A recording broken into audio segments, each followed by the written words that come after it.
Oo nga pala, ganun pala yon. Anong sinabi mo? Pupunta ako sa bahay ni na Braden mamayang gabi. Ang aking maliit na Alex, lumalaki na. Sa wakas, may boyfriend na siya. Isang gwapong at sikat pa. Medyo naiinggit nga ako. Pero para lang daw sa project iyon. Oho, kawawang inosente. Ito ang iyong pagkakataon para gumawa ng mga bagay. Nga bagay. Oo, at bibigyan kita ng tips kung paano mangyayari iyon. Anong mga bagay? Sana alam niya kung ano talaga si Braden. Alam mo, hindi sana inimbitahan ni Braden ang babae kung hindi niya ito gusto. Ang totoo niyan, idea ko iyon. Aba, ang tapang naman. Grabe, ang proud ko sa'yo. Kasi, oy, samahan mo ako mamaya pagkatapos ng klase para sa project natin. Hay nako, pagod na ako. Sa weekend na lang kaya. Tapos na-realize ko, hindi ko pwedeng papasukin ang sino man sa bahay ko dahil sa mga halatang dahilan. Ew. Oo nga eh, hindi naman kasi kaya ng lahat ng tao ang kalagayan ng bahay ko.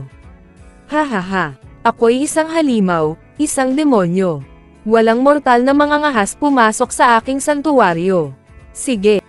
Bakit parang ang proud mo naman? Sa kanya na lang tayo. Kaya pala, tamad ka lang. Ayos lang. Okay, may dalawang paraan para magustuhan ka ng isang lalaki. Kailangan mong maging kaakit-akit o sexy.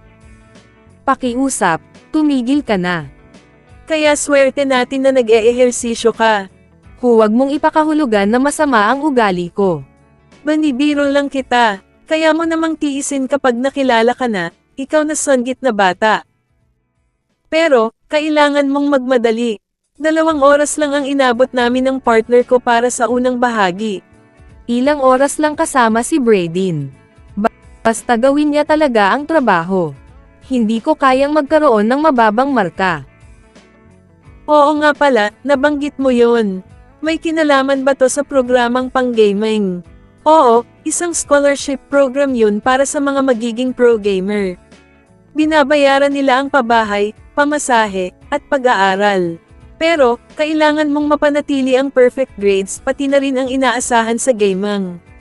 Kung hindi, tatanggalin ka nila sa program. Ang intense naman. Grabe pala ang pagiging seryoso ng paglalaro ngayon, ano? Hihihi. Oo nga, ang mga top players ay kumikita ng mahigit 6 na digit. 6 na digit.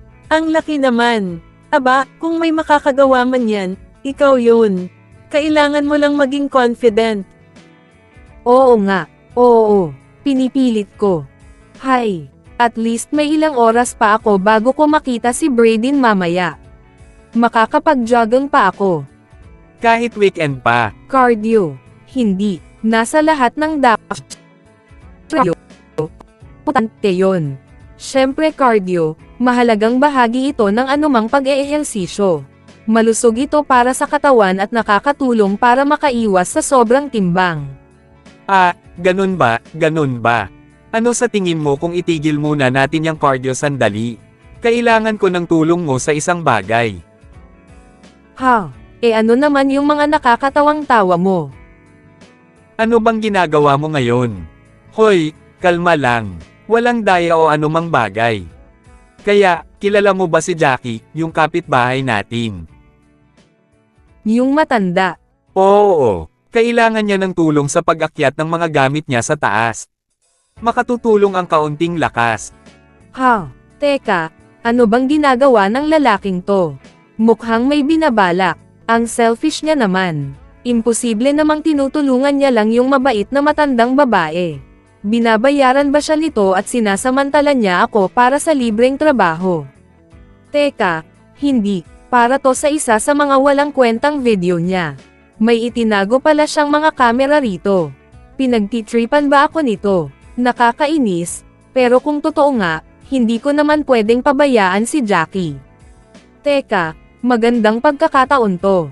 Kung gagawin ko to ng tama, mapapahiya ko siya sa sarili niyang video. Madaling ganti to para sa nangyari kahapon. Ha, sige. Tutulong ako. Magandang exercise din yung pag-akyat ng hagdan. Talaga, Ang galing. Ang bibigat naman pala nito para sa'yo, ano? Hey! Oo nga. Teka nga, saan kaya nakalagay yung mga kamera? Kung hindi naman gaanong mabigat to, bakit ako lang ang nagbubuhat ng mabigat dito? Saka, super fit naman ako. Walang problema to. Okay lang sa akin kahit mag-squats pa ako habang umaakyat. Hahaha. Mag-ipon ka na lang ng lakas. Oh, hello, Braydin. Hi, Jackie. Pasensya na sa pagpapakiusap ng tulong, hindi nakarating ang anak ko. Naku, wala pong problema. Sabihin mo lang kung may iba ka pang kailangan ng tulong. Ang weird naman, nandito pala talaga si Jackie. Kasabwat ba siya? O kaya naman pala, sinisidlen pala siya ng walang kwentang yon ng walang pahintulot. At pati pala ang girlfriend mo, tumulong rin. Hindi ko siya girlfriend, pero oo nga. Sa totoo lang, hindi ko nga siya kaibigan. Oho, ganun ba? Sigurado ka bang wala kang crush sa isang napakagandang babae? Oo nga, para siyang lamok. Lamok, ha? Hindi talaga ako sanay sa mga slang ngayon. Ang ibig ko sabihin, parang insekto. Bahala na. Salamat ulit ha. Malaking tulong talaga kayo. Huwag kang mag-alala. Sabihan mo lang ako kung may kailangan ka ulit ng tulong. Kaya, ano ba yon? Huwag kang magpanggap na tanga. Alam ko, para to sa isa sa mga walang kwentang video mo. Kaya nasaan ang mga camera? Isang lalaking katulad mo ay hindi gagawa ng ganyan ng walang kapalit. Hindi mo ako maloloko. Oo nga, naiintindihan ko kung bakit mo iniisip yun. Mamaya na lang tayo mag-usap. Ha? Ano? Yun lang pala yun.